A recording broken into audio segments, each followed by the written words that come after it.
I don't know if that's a new feature for Zoom, but the last 2 times I've done it has started saying this meeting has been recorded. All right.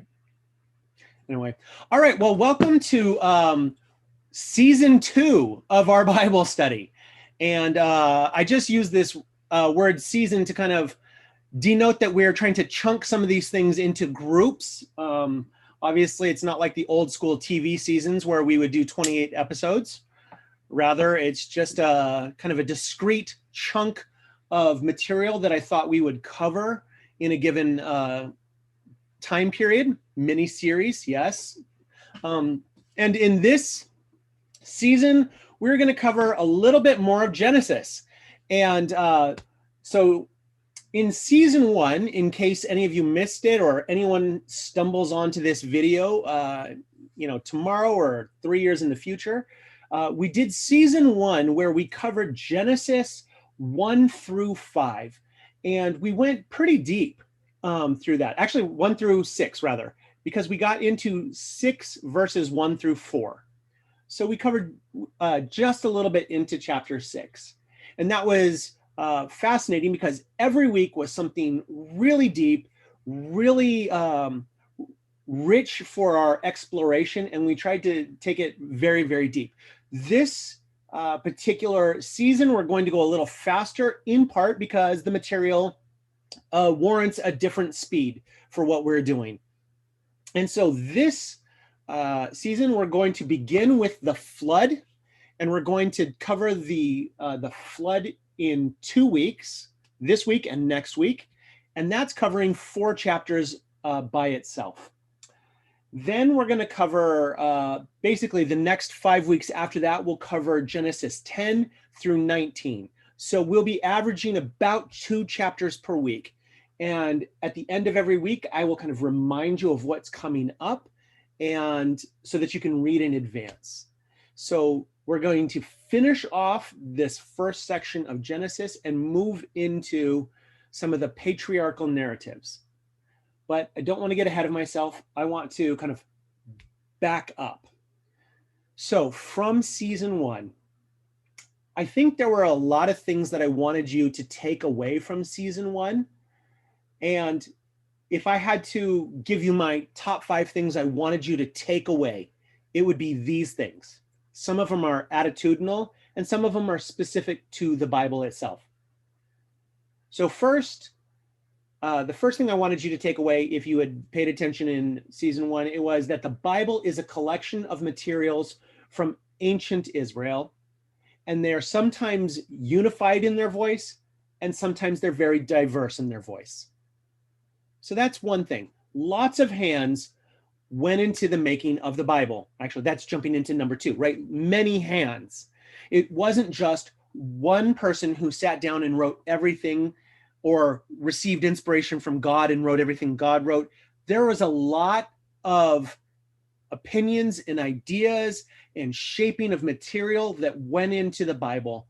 And so you can see that at several points that there are different ideas that are going on in the biblical text. The first example we encountered was how Genesis 1 and Genesis 2 more or less gave us different ideas of how to understand creation.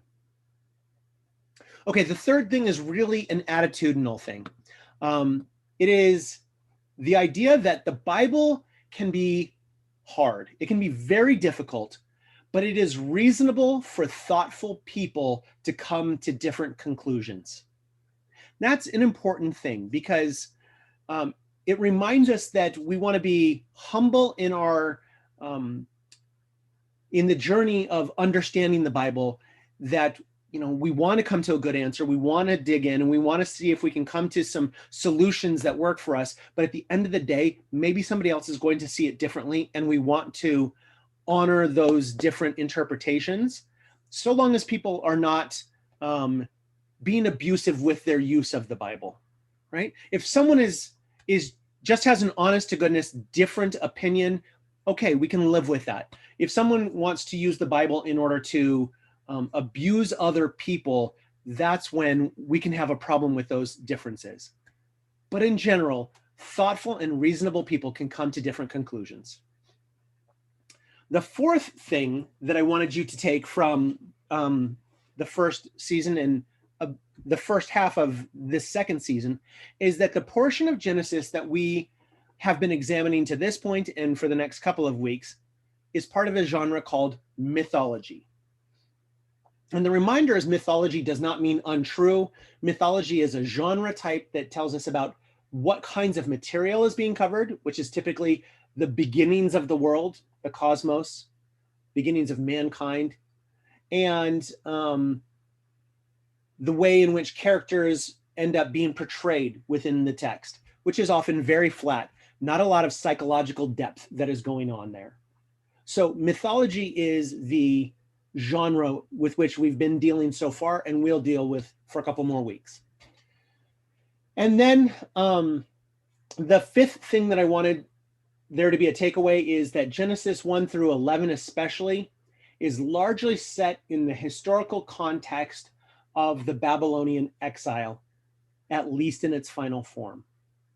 So some of the things that the Bible is trying to convey is not just that they want to tell you about God, but they're having that conversation within the context of talking to Babylonians. And Babylonians have their own ideas about God or gods and what the cosmos looks like. So some of the comments that the Israelites are making are specifically to tell the Babylonians, yeah, we see it differently. So those are kind of the big five things that I wanted you to take away from season 1. And that's the quick, let's get back up to speed. So any questions to this point? Anybody have any, did I miss anything?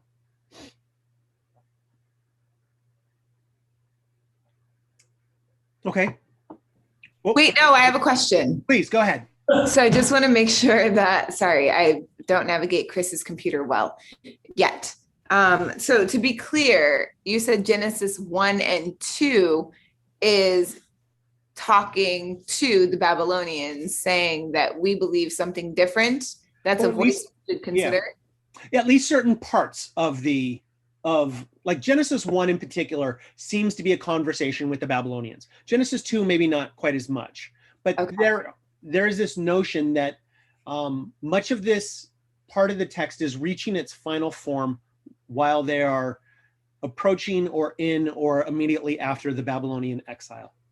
Okay. Yeah. Final form in terms of what's being written. Yes. Okay. Right. So I don't know how much I spent time on this last season, but just to remind everybody that one of the major theories on how the Bible was constructed was that there were documents, and I would like soften it from this notion of an actual document, but at least there were these traditions. There were these traditions about what God, how God inspired certain people within Israel. And these traditions were held by people for years and years and years. And at some point in time, somebody decided to combine these traditions.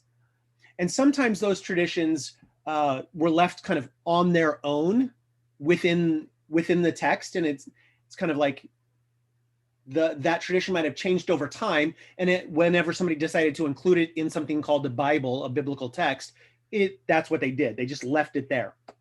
Other times, sometimes they would write a little bit in the margins or in between to kind of help navigate two different traditions to kind of tie them together and unify them.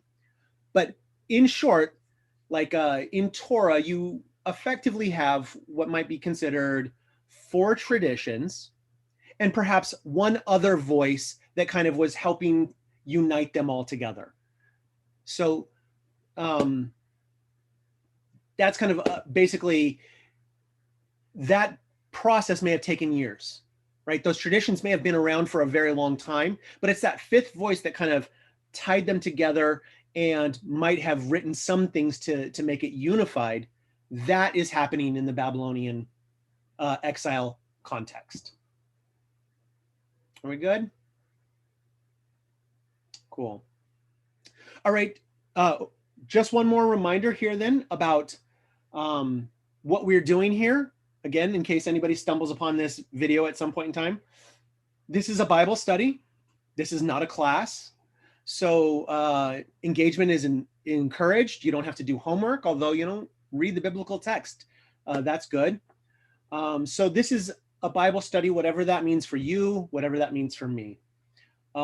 We will continue to do this, quote, in person, but virtually. And therefore, we're going to record all of these sessions and place them on YouTube. So your presence and participation is optional, but encouraged. I really appreciate it, so that I'm just not talking for 75 minutes straight. You're free to keep your cameras on or off, but I love to see your smiling faces. So if you keep them on, that's better for me. Let's see, what else? In general, this is meant to be an environment steeped in inquisitiveness and respect. And so if we have differences of opinion, kindness is mandatory.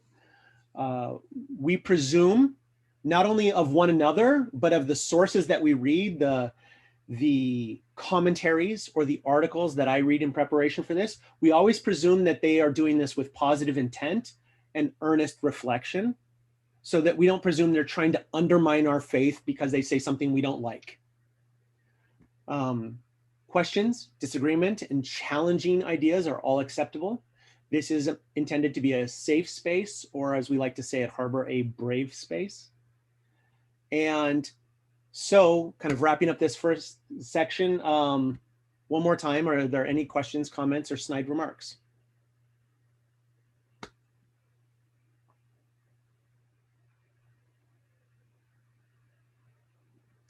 All right, here we go. The reminder that as we're dealing with the Bible, let me locate this. With the Christian Bible, it has two testaments. What the Christians themselves have is the New Testament, but that was preceded by what is known by Christians as the Old Testament, and by other faith traditions as the Hebrew Bible. In academia, it tends to go by the Hebrew Bible.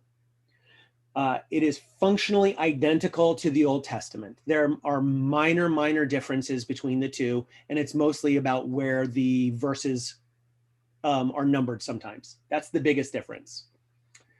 The Hebrew Bible has three main sections. It's Torah, which is the first 5 books of the Bible, the prophets, which is largely all the prophets you think of as traditional prophets, Isaiah, Jeremiah, Ezekiel, and then a lot of history. So 1st and 2nd Samuel and 1st and 2nd Kings, among a couple of other books. And then there's the writings, which kind of encompasses all the books that didn't fit into those first 2 categories within the Torah. So you see, I'm kind of narrowing it down to locate us where we are. The Torah has 5 books: Genesis, Exodus, Leviticus, Numbers, and Deuteronomy. And this represents that first chunk of instruction, which is one of the things that Torah is often thought to mean. Torah is instruction. These 5 books was the first instruction for Israel. And this is the big part where I talk about those traditions that existed in ancient Israel that were eventually combined. That's where that theory of traditions, this is where it's located, in Torah.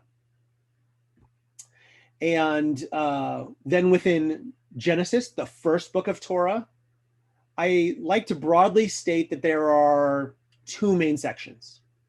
One, which is Genesis 1 through 11, and that's this mythology section, dealing with beginning things, all the things of how the world began and how we go from nothing to a very specific moment in Genesis 12. From Genesis 12 through Genesis 50, what we have is the stories of the patriarchs. And when we get there, we'll talk a little bit more about how that big section of Genesis is divided. But in brief, there's basically 4 main sections, 4 story cycles of Abraham, Isaac, Jacob, Israel, and Joseph. So those are the 4 story cycles that you end up dealing with in that second large chunk of Genesis. So Genesis focuses in general on the story of creation through Israel's entry into Egypt, and Genesis 1 through 11 focuses on creation through the introduction of Abraham. So we're still in the first 1 through 11, and tonight we begin talking about the flood. Okay. So Genesis 6 through 9. Let's talk about some background here. Actually, let me ask a question so I can take a moment to pause here. If you have something to say, take yourself off mute and let me know. Like, can somebody give me a very high level, very broad sketch of what happens in the flood narrative?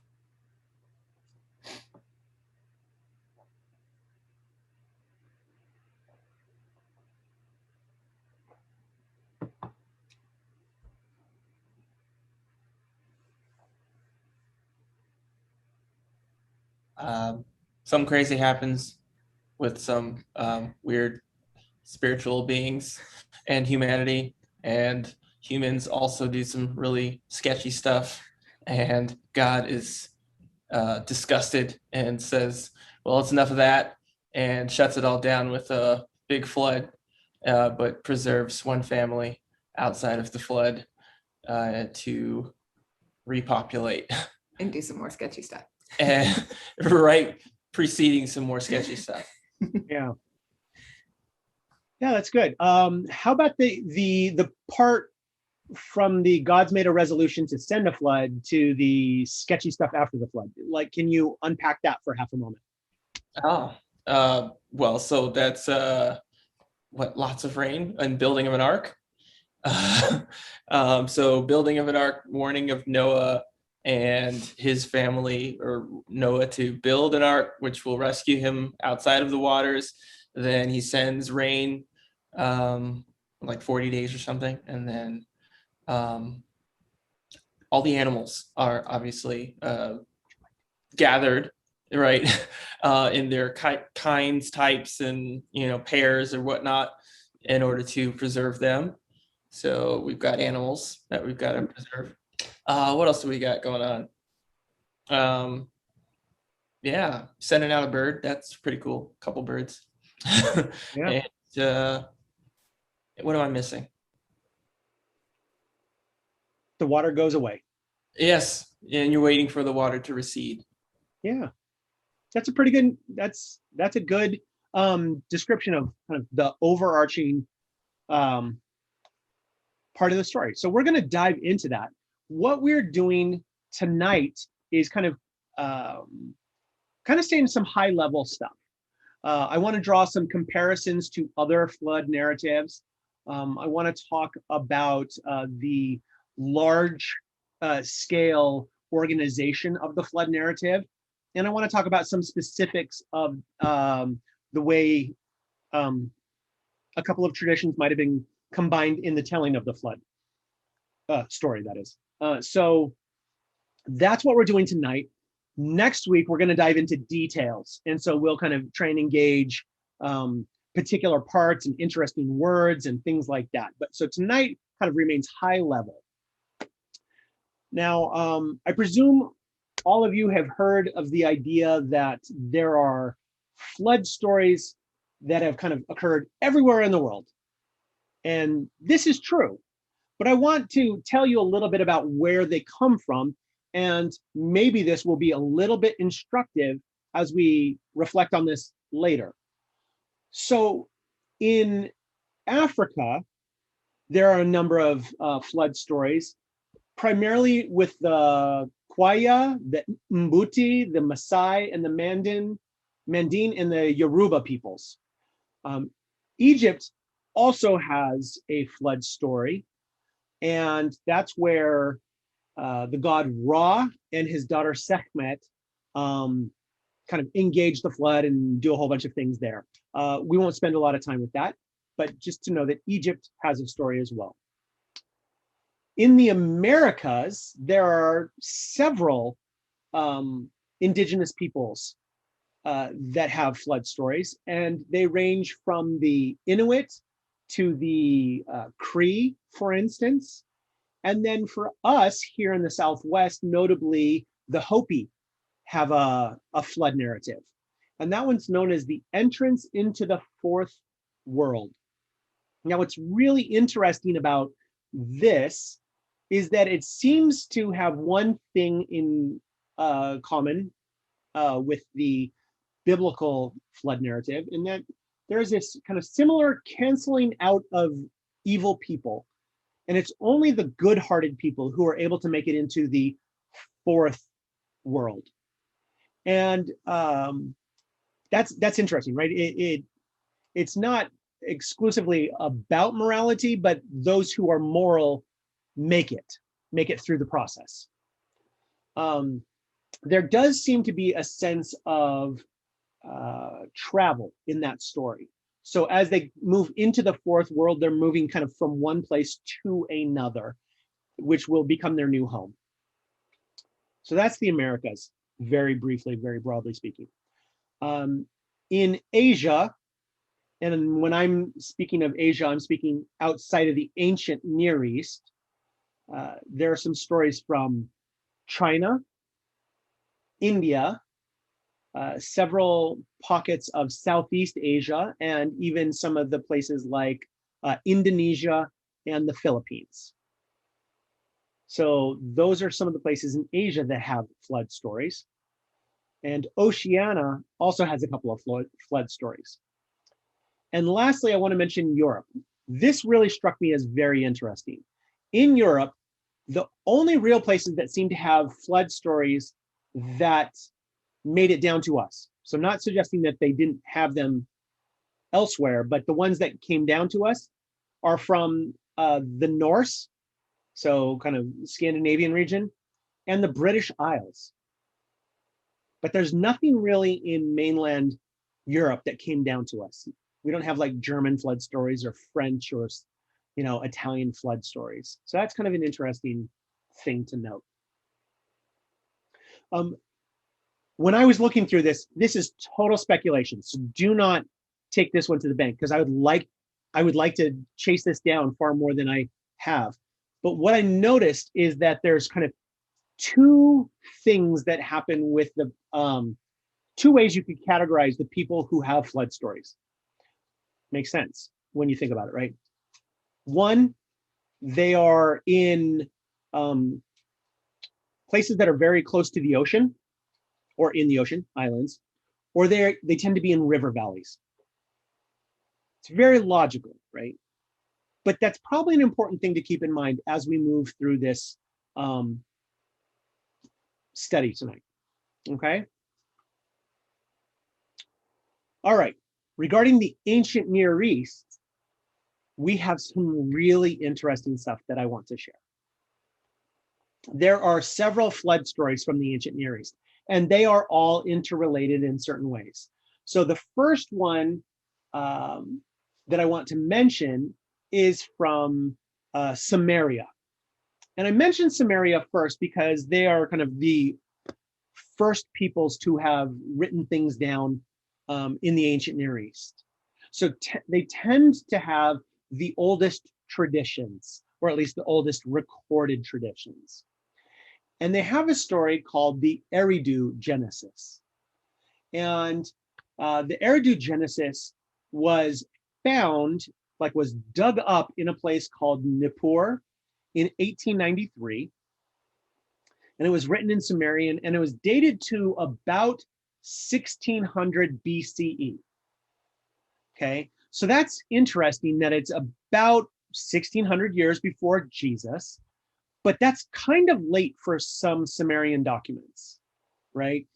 Sumerian culture was not strong at that time. Sumerian culture was seriously on the wane by that period of time. So this is a late Sumerian text.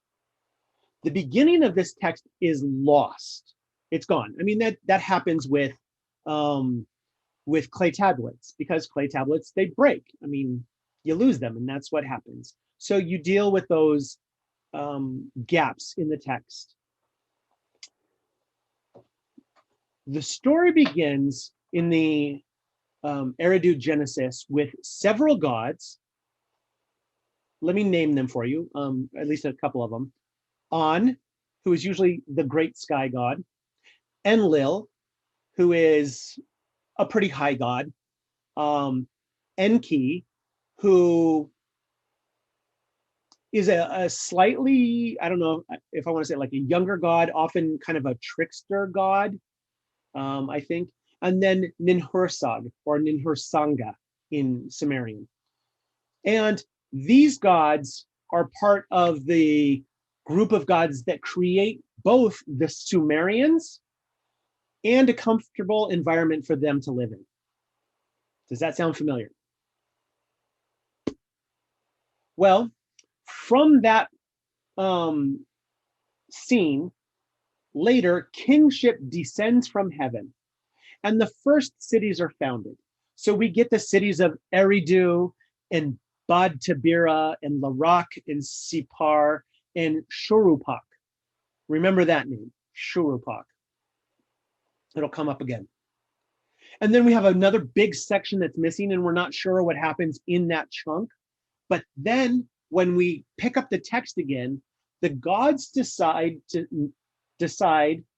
that they know a flood is coming, and they decide not to save mankind from the impending flood. Why? Not entirely clear, but usually it's explained by virtue of some of the other flood narratives we have, that basically they found the humans annoying. It's usually what it is. So the king priest Ziusudra of Shurupak finds out. He learns of this flood that's coming and the fact that the gods have no intention of saving them. So he builds a large boat for himself and the animals. Aha, there we go. That's the story of the Eridu Genesis. He survives the flood, et cetera, and there's not kind of much more to this story, but for our purposes, he builds the boat, he survives the flood, and on we go with other things. That's the Eridu Genesis. So that's one of the earliest traditions we have of a flood narrative, and it's pretty significant. We'll come back to it. The next one I want to share with you is known as Atrahasis. And that is an Akkadian version of a flood narrative. And it borrows a lot from the Eridu Genesis, or at least it seems to. Atrahasis is the name of the hero, and Atrahasis means exceedingly wise. So that might play in. This story seems to be from about the 18th century BCE.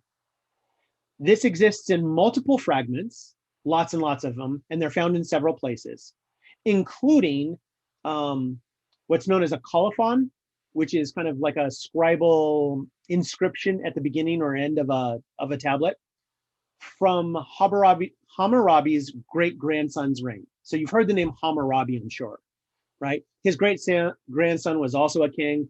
So one of that guy's scribes wrote about Atrahasis. Cool. The Atrahasis tale is often told in about 3 tablets. And it begins with this great phrase, which is, when gods were in the ways of men. I'm not entirely sure what that means. I'm not sure anyone knows entirely what that means, but it seems to suggest that it's the reminder that the gods were very much like us, or we were very much like the gods. They were just bigger and more powerful, and they preceded us. So this myth contains part of the creation story as well. It has the gods On, Enlil, and Enki. And also, they created some lesser gods in order to do work and make sure that they got to live a comfortable life. And those lesser gods kind of realized what was going on. And so they rebelled and refused to work for the big gods. So there's this big fight. There's a general strike of the gods. And Enki, the clever god, decides, aha, I know how we can solve this problem. Let's create people and they'll do all our work and we'll be fine. So they create people and they start doing all the works, and the lesser gods are like, okay, good, fine. We can relax now. Well, they did not foresee that the people would overpopulate the earth. And so they started, overpopulation became a problem. And so some plagues started happening. And the gods decided one way to solve this is to send some famine and drought. Let's kill off some of them, right? That'd be great. Just fewer people. We don't need that many workers. It's okay. Ultimately, that doesn't work. And the big god at that moment is Enlil. Enlil decides to destroy humanity with a flood. Let's just wipe the slate clean. All right, too many people, get rid of them. So we get to tablet 3, and this is where the flood myth starts.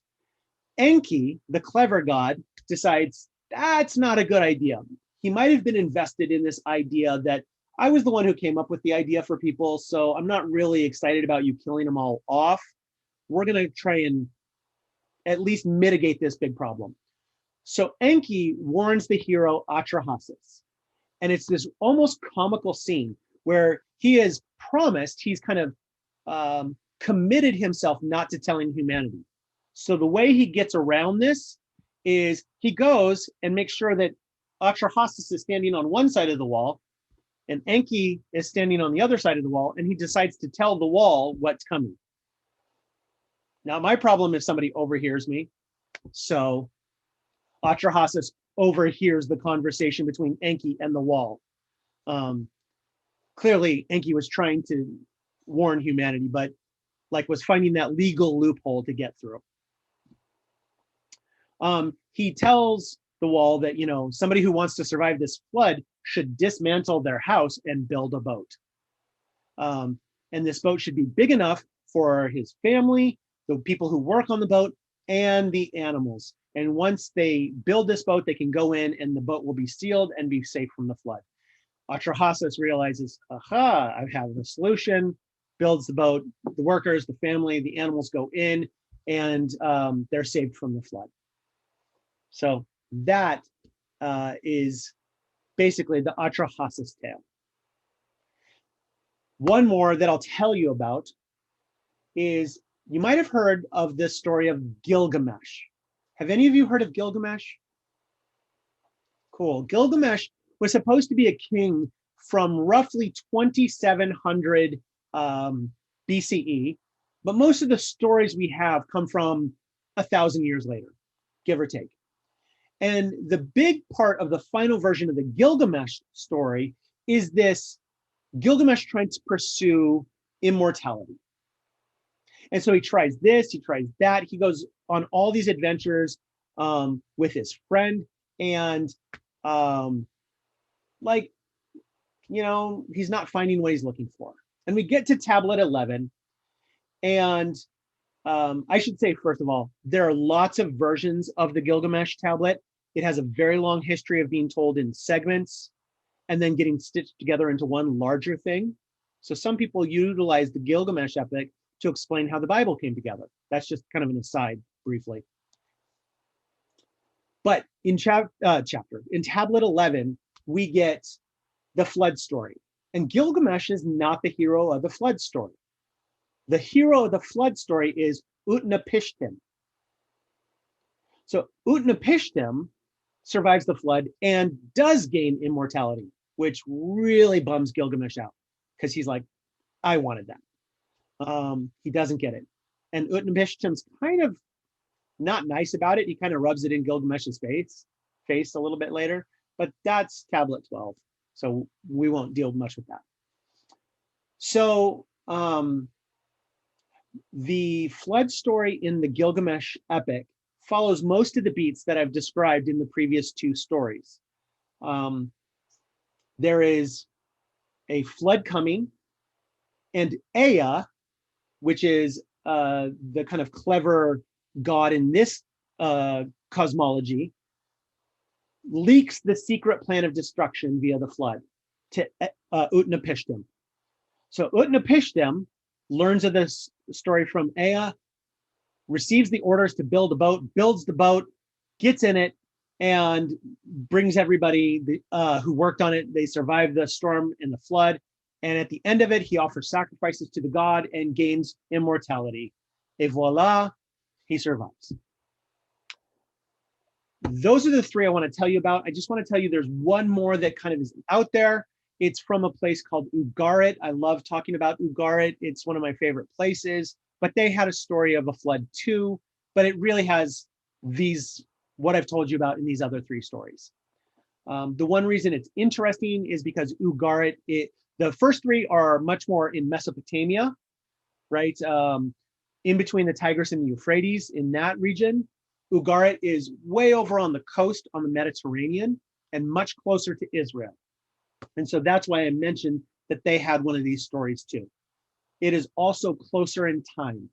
Ugarit had its heyday in the middle of the second millennia, more or less losing its influence by about 1300 BCE, which is pretty close to when Israel is starting to become a thing. So that's a lot. One of the things I would encourage you to do is to actually read a chunk of the 11th tablet of the Gilgamesh epic. It is easy to find online. Google it. I was thinking about reading it, but I got to be honest. It's like, as postmodern people in the West, we're not used to listening to that kind of literature, so it's not really exciting to listen to. But like you could read through it and find some way to enjoy what's going on there. But it doesn't make for good reading or listening. But I encourage you to go read that. It'll take you maybe 15 minutes, that kind of thing. So, any questions before I move on? How are we doing? As I start to Google this, say that one more time so I make sure I heard that right. Yeah, Gilgamesh. Let me spell it for everyone. I'll throw it in the chat. Gilgamesh. That's a standard way of spelling it. And if you type Gilgamesh flood or Gilgamesh tablet 11, you will usually find, or you might even write, Gilgamesh flood text or something like that. You'll get the actual text. It's pretty easy to find. Thank you, Megan. That's a great link for us.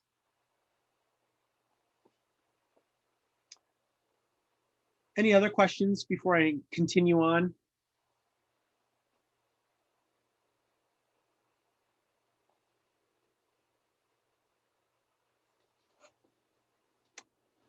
So, what is the relationship between some of these texts? I don't want to necessarily give you the answer right here, but what I want to do is frame some of the discussion that has happened over the years. One, Maurice, do you? Okay.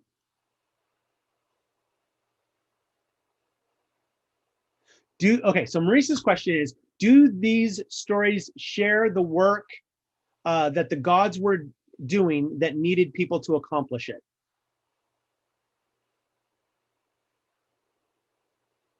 I'm not sure I know how to end. I'm not quite sure what you're asking. Sorry. So I was trying to figure out how to word it. So in one of the stories, you mentioned how the gods had sub-gods, and then the sub-gods say, hey, let's do people to accomplish the work. So I'm just wondering, what were the gods doing that needed people, in order to accomplish that goal? So I'm thinking like a god, I guess maybe with our God, there's not much, because people are not existent. So I'm just wondering like what needed to be taken care of that gods needed people. And I'm curious if this was shared, in their stories. Okay, that's great. Part of it is shared, and part of it is this notion that we understand from other texts as well. It's the idea that they would, gather food or, do sacrifices. So one of the ways in which ancient sacrifice was conceptualized is that in the consuming of, for instance, a meat sacrifice, the aroma would go up to the heavens, and the gods would enjoy it. by smelling, good barbecue, right? So they were kind of, in a sense, metaphorically consuming it through the fire, but also enjoying it through the sensory aspects of it. And they needed people to do that, and they didn't want to have to kind of do it themselves. And there is a sense that a little bit of that notion exists in the Hebrew Bible, that the ancient Israelites at some point, also conceptualized of Yahweh as appreciating sacrifice on that kind of visceral level. So that's at least one of the things that the humans were thought to be doing. They were thought to be making the life, if that's the right term, the life of the gods more pleasant, is what it really comes down to. All right, thank you. You bet. All right, so some of the views between the way we can conceptualize the relationship between the Mesopotamian flood narratives and the biblical flood narratives, there's kind of two major ways of doing this, right? The minimalist view. So first of all, everyone sees that there are a lot of similarities. Everyone knows there are similarities. You can't deny it. Even in my very broad overview, you're like, oh yeah, that sounds familiar. That sounds familiar. So the minimalist view is this idea that all of these stories are independent traditions that stem from some sort of common tradition. There's like a common tradition of a flood narrative, and somehow it, spun out several independent traditions, and these happen to be the copies of the traditions that survived to us. So that's the minimalist view, just simply that they're related by a common ancestor, right? Much like Spanish, French, and Italian are related to Latin, right? Now, this metaphor works as long as in the metaphor, like Latin has disappeared and we don't have it anymore. So we have no proof of it, just the commonality is presumed. So that would be what's considered a minimalist view. A maximalist view is works in a different way. It would suggest that Genesis absolutely knows the Mesopotamian versions of the flood story, like is completely aware of them, or some versions of them, or whatever it is, but knows the Mesopotamian flood narratives, and then changed it in order to tell the story they wanted to tell within the biblical context. And so the minimalist maximalist distinction that is set forth by some scholars like Wenham, for instance, is that how much influence do the specifically Mesopotamian flood narratives have on Genesis? Minimalist says, no, they're just part of the same tradition. Maximalist says they knew it and then had to change it so it worked in the Bible. Okay, does that all make sense? Okay. Well, let's note some differences between the Mesopotamian flood narratives and the flood narrative we find in the Bible. So first is the fairly big one on the table, which is that Genesis is informed by a monotheistic, okay, I hesitate with that, monotheistic theology versus a polytheistic narrative that informs the Mesopotamian accounts. So the only reason I paused is because I've shared it in multiple places that ancient Israelites were not, strictly speaking, monotheists. They were henotheists.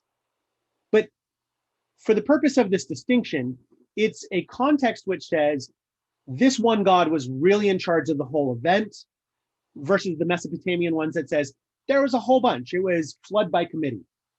So many gods versus basically one God. Okay, that's a major distinction. And it's not insignificant. That's a significant difference. Because one of the things we find in the Mesopotamian ones is not all the gods agree. In at least two of the stories I told you about, one of the gods said, not really down with this way of approaching the problem. I'm going to go warn humanity. You can't have that in this more henotheistic or monotheistic way of presenting the flood narrative, because anybody who tells humanity would be undermining God. And so you can't have that happen in that story. Okay, in the Mesopotamian narrative, flood narratives, the hero was saved not particularly because he was righteous, but because for whatever reason, he was chosen by a god to have this information imparted to him. Now, they might have been the god's favorite, or they might have been a priest of that god, but it wasn't because they were known for being good. It's just that's who the god chose to inform this information. Whereas in the biblical text, it seems to suggest that Noah is chosen because he is righteous among his generation. Now, we'll unpack that later, but notice that doesn't say specifically that he's totally righteous. It just means he's righteous compared to the other people in his generation. He might not have been a great dude. And in fact, some ancient rabbis actually say that. I'll bring some quotes for that next week.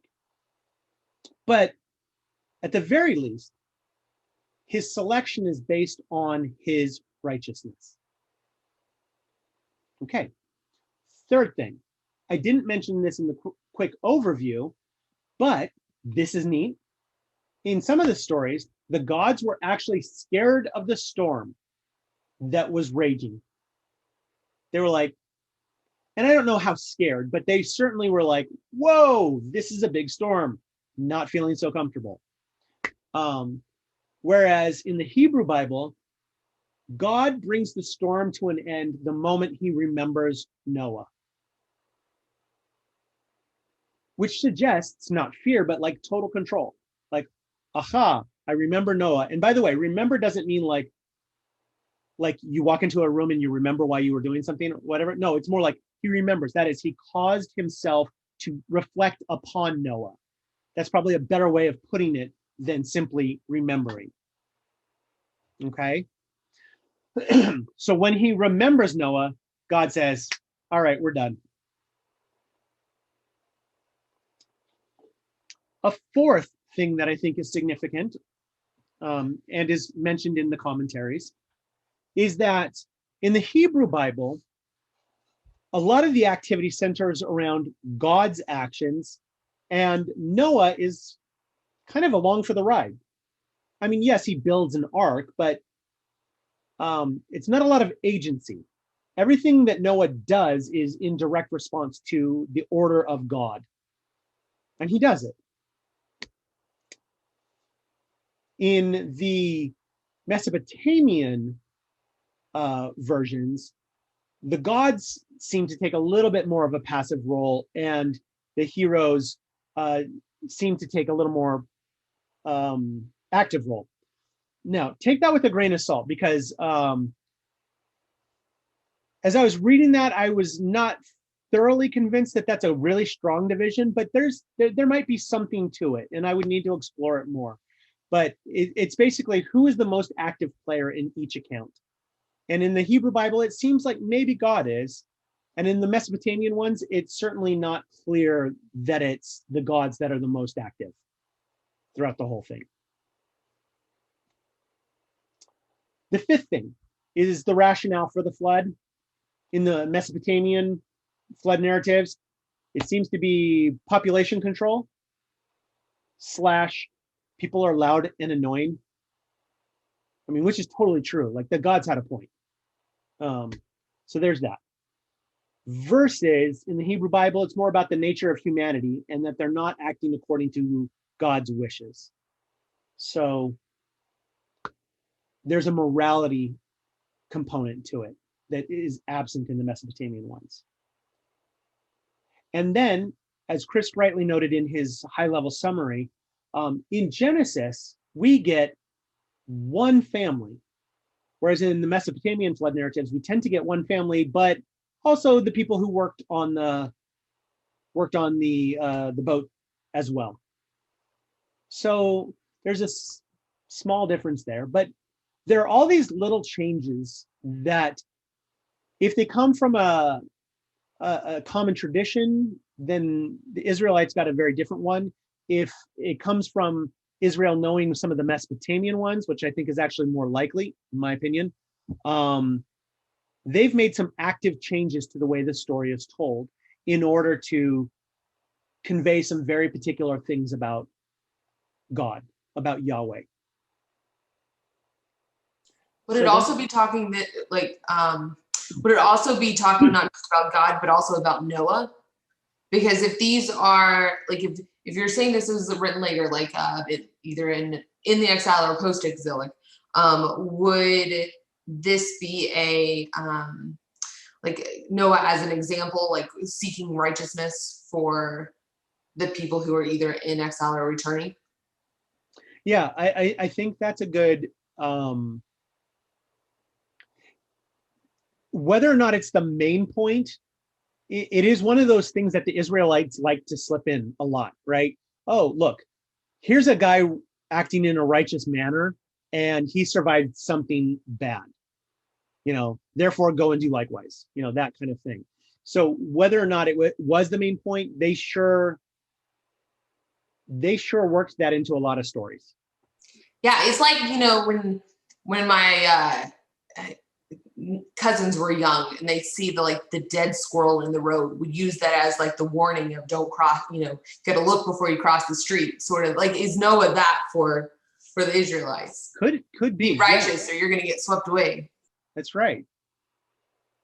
Well, and as you say that, right, there is a sense that if the final form of this story is happening somewhere around the Babylonian exile, like they could conceptualize the flood as something that they had to weather, and righteousness is something that would carry them through a storm, through a flood, right? Yeah, because they've been like exiled, so they've been in a sense like swept away. Yeah. And like there's that blame of their loss of righteousness. Their unfaithfulness to God this is now a result of those actions. So therefore, it's pointing back towards righteousness. Yeah, I think that's good because like the major story, of course, the major narrative for ancient Israel is the Exodus, but like I think the Exodus becomes a more powerful story when you see these other little things that are echoing the sentiments of it, right? Things like the flood, things like kings that act properly versus kings that don't act properly. And so all those things reinforce, right, the Exodus, which is intended to say, hey, keep your identity while we're in Babylon. We'll get back there one day. That's a good point. Thank you, Megan. All right. So what?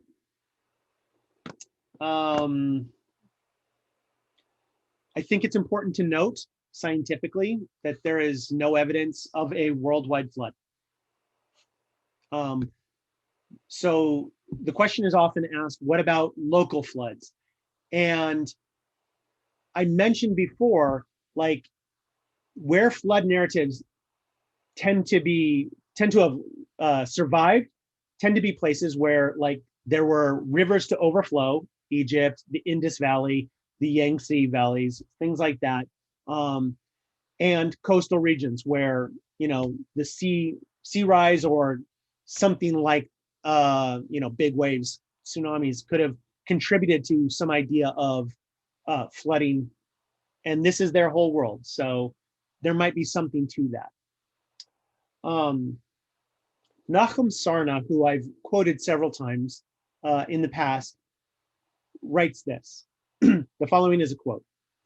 "It is unlikely that the topography of the land of Israel, a hilly country with a dry climate, could have served as the source of inspiration. No accumulation of clay deposits, the telltale evidence of extensive flooding, has been uncovered in excavations there. None, for instance, is present in Jericho, a town that dates back 9,000 years. Indeed, rabbinic lore has it that the land of Israel, rather, was exempt from the flood. Mesopotamia, on the other hand, supplies a natural locale for the flood tradition." So that's Sarna. Sarna is suggesting that the archaeological evidence reinforces the notion that perhaps this story's natural location is Mesopotamia, and that this story then gets borrowed from Mesopotamia into Israel. Furthermore, he notes, Israelites were not really a seafaring people, and they had very little knowledge of boats, which is also true. So what kind of flood gives rise to the idea of narratives? Well, like I said, local floods, but there's one in particular. In 2900 BCE, we have evidence for what it was a massive flood in Shuruppak. Remember how I mentioned that city earlier as one of the cities that was created in the Eridu Genesis? In the list of the kings of Shuruppak were named Gilgamesh and Ziu-Sadra. I'm getting that name wrong. Ziu-Sudra. There we go. So there are these natural connections to the heroes of these stories connected with an actual location that experienced a flood. And that might explain where a flood narrative comes from that has all these characteristics that seem to work very, very well in Mesopotamia.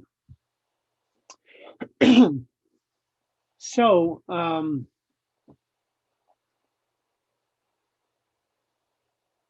one of the final differences, to cycle back to the differences before, but that comes here in my mind, is this notion that one of the differences between Mesopotamia and the Hebrew Bible version is that God makes a deliberate decision to save the hero and humanity. Whereas in the Mesopotamian versions, it's the work of one God kind of undermining the other gods.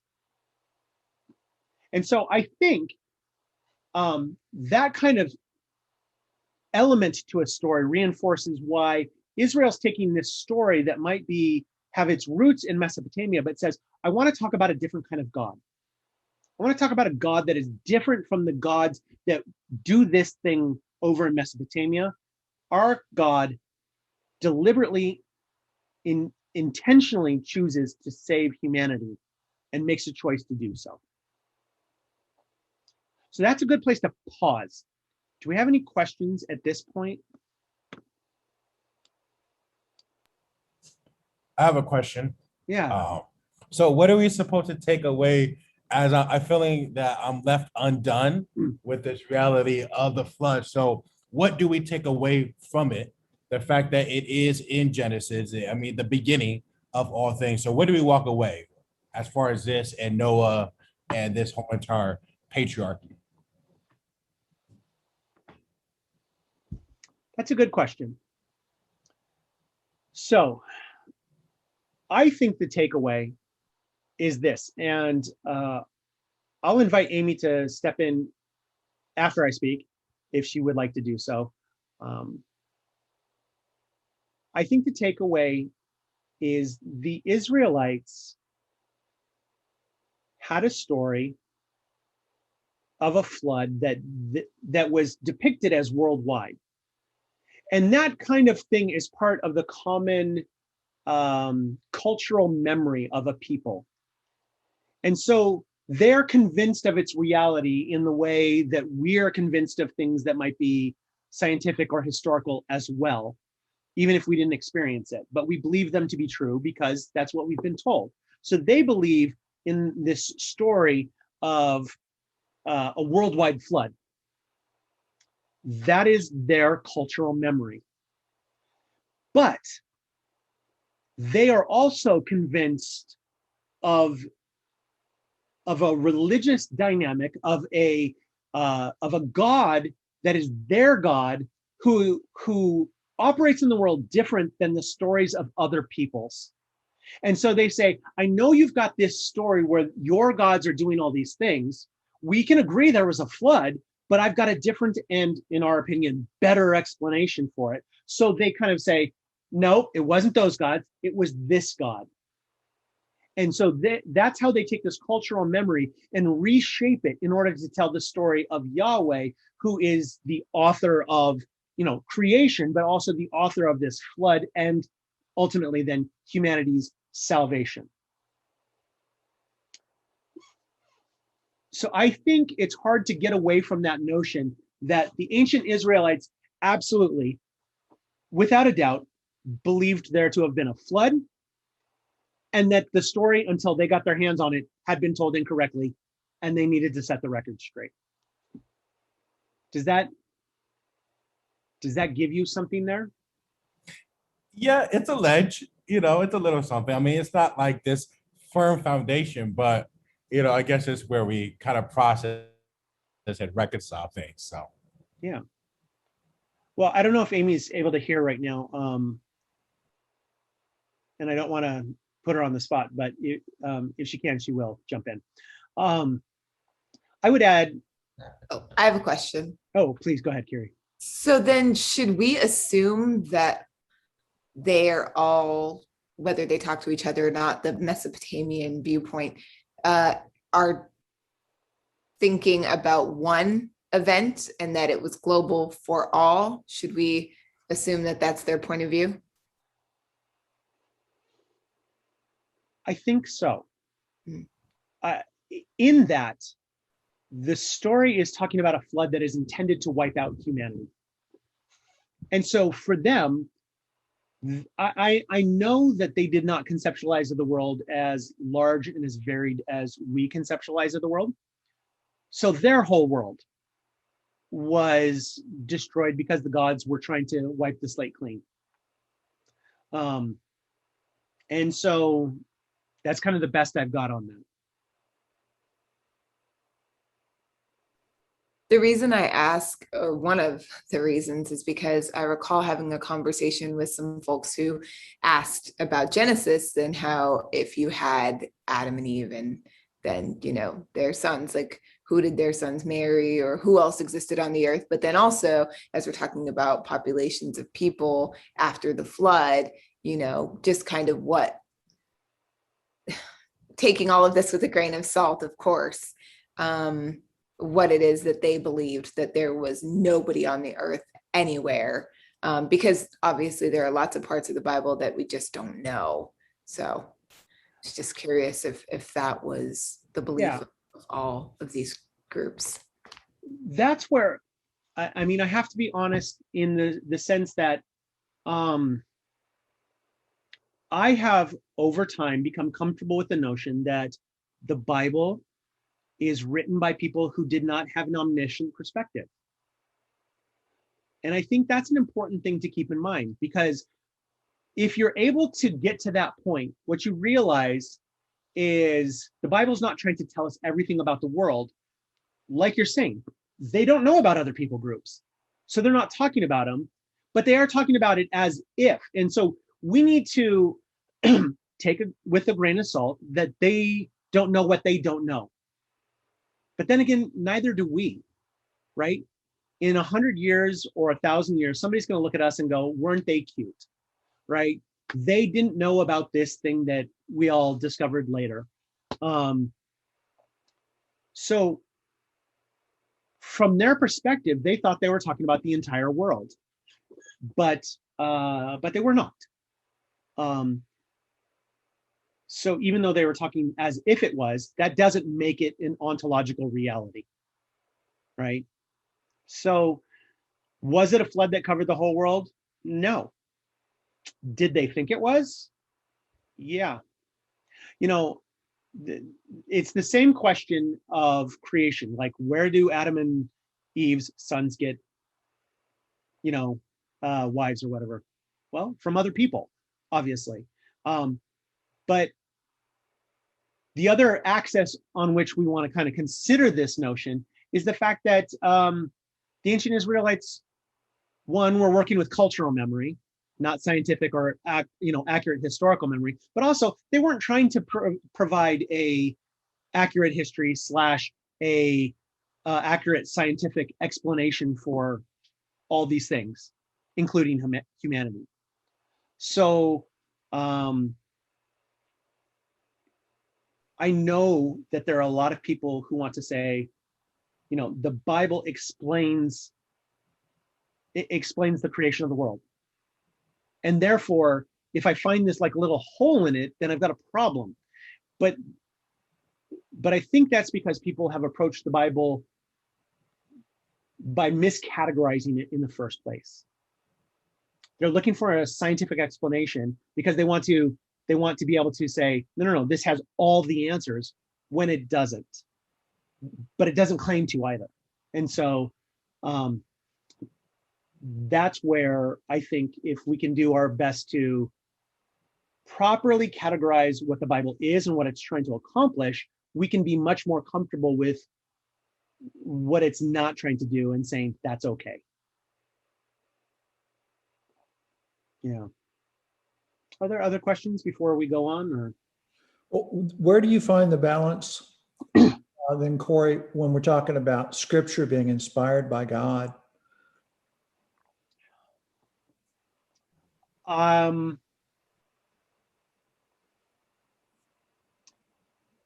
believe firmly in the inspiration of God as a major factor in the creation of the Bible. Let me explain this by stepping away from the Bible for half a second. Apparently Martin Luther said it, so did William Booth, the founder of the Salvation Army. They said some version of this: why should the devil have all the good music?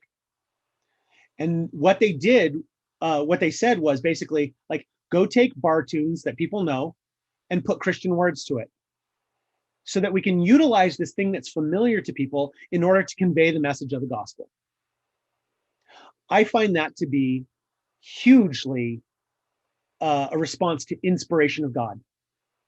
Like somebody who says that music that we all kind of think is bad, whoa, wait a second, what if it's got a use too? That moment right there is inspiration and brilliance. And so I think there's something to that as a method of inspiration, of utilizing what is out there and repurposing it for God's purposes. So let's bring this back to the Bible. I think we see in something like the Mesopotamian flood narratives, or if we ever get around to talking about it, Psalm 29, which is very clearly a non-Israelite psalm in its original form. Somebody sees those stories or that psalm and goes, whoa, wait a second, this explains this thing that we all know about, that we kind of know is done by God, but now I've got the framework, I've got the hooks to put this on, and I can now tell this story from the perspective of our God, Yahweh, and pass that along as communal memory now. And so I believe that that's no less inspired, like rewriting something is no less inspired than writing something originally or experiencing it because you lived through it. I think those are all variations on inspiration. And so I find that to be a completely legitimate method for inclusion of stories into the Bible. I think that's a good explanation. Yeah, I will fully acknowledge that not everyone's going to agree with me on that. But for me, I feel like that's a way of saying it doesn't have to be God whispering into somebody's ear or holding the scribe's hand or saying, hey, this is true. You know, it's people going like, I believe in this God. I've experienced this God. I've lived this God. Here's a story, and I can reframe it because I believe God is the actual author of that. And ultimately, we won't know. It's impossible to know because we just don't have a connection to that far back in history. Right. All we can do is do the archaeological stuff and say, no, there's no evidence that we see a flood that covered the earth. Yeah. So what might that mean? But it doesn't take away from the grandeur and the inspiration of who God is. I agree. C.S. Lewis made mention of that. You know, it's just, we have a finite mind. And so there are going to be unanswered questions. And that's okay because we're not God's consultants. He didn't call for us to have to explain everything he did and somehow be a a board of directors. Yeah. Well, and as Amy likes to say, like, the influence of God's work on humanity, or God's self, if we can understand all of that, then God's not very special. That is, we presume that God is bigger than us and somewhat inscrutable. Pardon.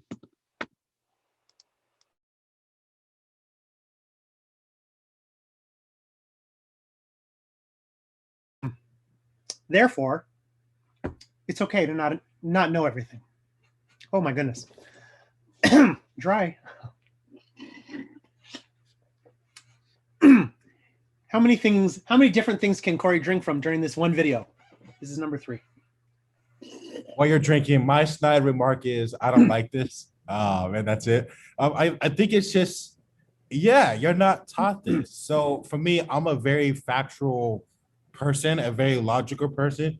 So even going through the prophets and the poetry, which I do love poetry, but just not in the Bible, because I'm like, no, this needs to be fact. So it's just, it frustrates me, because I'm like, what is poetry? What is logic? What is truth? What is this? Yeah, so I like it. I like the challenge, but it's like processing that, and it's like, wow, okay, this wasn't what I was taught, and now undoing that and deconstructing it is like, man, how do we start, and how do we start properly? That's a good point. You know, as you even began speaking, I had a thought that I don't know if it's ever kind of occurred to me in this way before, but if I were to ask you hypothetically, right, to tell me your experience of God, Reese, I, as the recipient of what you would tell me, I wouldn't be able to say, like, is this hardcore fact? Like, can you prove this? No, I mean, it's filtered through you and who you are as a human being and your experience and your perspectives. But does that make your experience of God and God's self in the world and God's call on your life in the world towards action among the rest of humanity, does that make it less real? And I would argue, no, in some ways that makes it more real. And that's why I think the Bible is so strong, because we want it to be, here's the proof. But the proof is what resides in all of us interacting with one another and are explaining our our experience of God. So that's good stuff. Yeah. Corey, along those lines, I did have a question for you, because, I think I agree in the sense that, being able to learn more about the divine and human partnership that was involved in the formulation of the scriptures, and getting kind of into the mind of the writers and readers of the original writing really helps, I think, open up it's a challenge at first, I think, but it does seem to open up a little bit more meaning or significance for what the scriptures are trying to communicate. And then it becomes less of a hurdle trying to make sense of something that wasn't intending to do so. Mm-hmm. And so all of that, I think, has been quite a journey and a process that has been life-giving versus, world, crushing, which, it did feel like, I think, initially. But I do immediately think, from a pragmatist standpoint, you've got children. How do you communicate? Like, what are their pictures or ideas of Genesis? Are they getting the Genesis that we're getting, or are they getting a Genesis that we got, and are they going to have to relearn it when they become adults, or that kind of thing? This is a question that I wonder, in a home like yours, what are they hearing, and how are they well, that's a great question. And I'll say this, and then I'll wrap us up, and then we can continue the conversation after we finish the recording. But I'll say this. my children will receive probably something in between what most of us got as kids and what I give here. And most of that is what's age appropriate. Always trying to figure out like what is okay for them to hear versus what's a little much. Especially if we get into things like Judges, where there's like lots of horrible acts of humanity, one versus the other. I'm not going to really kind of give them our version, right? Not yet. I would add, though, that the other thing is what you get in this Bible study, for instance, is my particular viewpoint, which is a little different than Amy's. To be honest, she has a slightly different, probably a little more theologically conservative, you might say. I mean, maybe that's the wrong way of putting it. She's probably a little more intended to believe the historicity of certain events than I am. Okay, so I say that with no judgment at all. Like she believes some things happened that I don't believe happened. But I've got a mechanism for explaining how they didn't happen, and she's got a mechanism for kind of saying, okay, I think this is the way it happened. And so our kids are kind of hearing those two perspectives simultaneously. And hopefully that also opens them up to this idea of, oh, like we can critically engage these ideas in a way that allows us to kind of find a center that is resonant with, my walk with God as well, and sees that that can look different. So let me put a temporary pause right there to say thank you for joining us tonight. Next week, we're going to go through the flood narrative in a little more detail, as opposed to the high level that we did tonight. We're going to talk about the overall structure and then some specifics, but we're going to call it here, and I will see some of you next week. I noticed Megan already dipped out. So there it is. That's the end for tonight.